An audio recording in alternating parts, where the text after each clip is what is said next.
auprès de nos frères et sœurs Ulrich Noël. Mettez-vous debout, s'il vous plaît, pour être honorés par les enfants.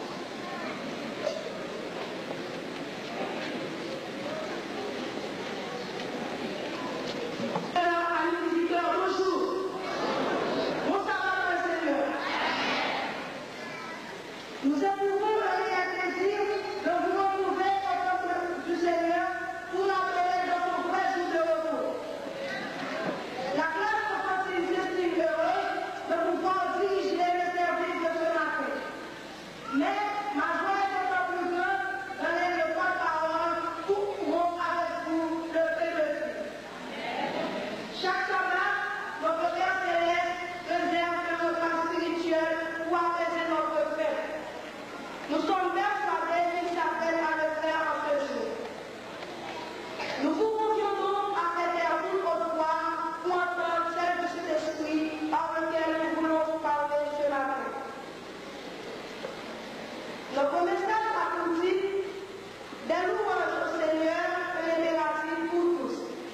Des louanges au Seigneur, un impératif pour tous. Avant même de développer le sujet, élevons vers Dieu quelques mots de prière. Éternel notre Dieu, nous voici tes enfants rassemblés autour de toi pour entendre ta parole.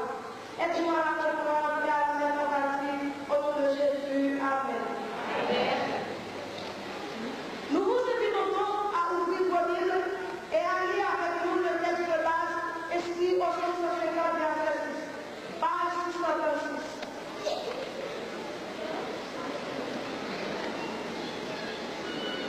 Que tous ceux qui respirent louent l'Éternel. Louez l'Éternel. Vous dites en vérité avec nous que tous ceux qui respirent louent l'Éternel. Louez l'Éternel. Amen.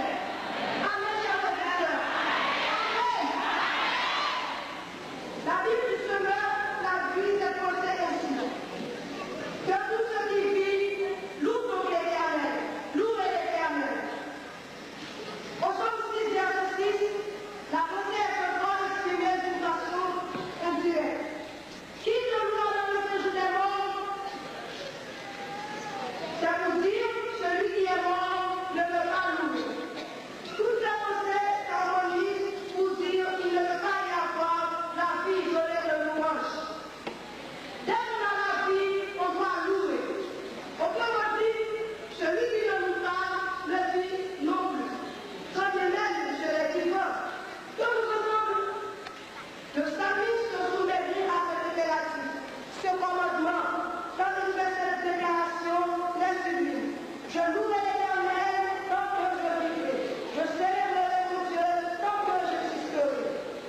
Psaume 146, verset 2. Chers amis, chers frères et sœurs, notre Dieu est digne de louange. Il a créé tous les êtres qu'il le loue. La nature nous montre que le Seigneur ne reçoit pas seulement les louanges des humains, mais des autres créatures. Les végétaux et les minéraux n'ont-ils pas fait le pas quand les plantes brillent au soleil, quand le vent frissonne ses feuilles et fait entendre son doux murmure? Qu'en est-il des animaux?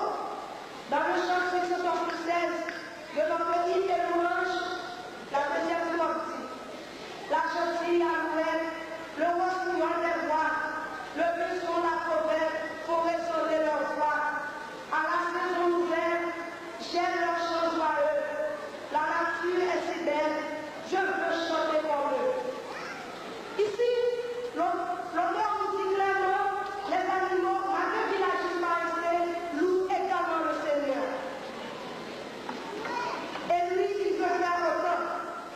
Chers frères et sœurs, amis et parents, chers enfants, si la créature louent, comment est-ce que nous est différent alors que nous sommes les seuls appelés à l'image de Dieu? Nous vous invitons à entendre le chant 676 à la première fois. Chantons tous, chers adorateurs, pour chanter.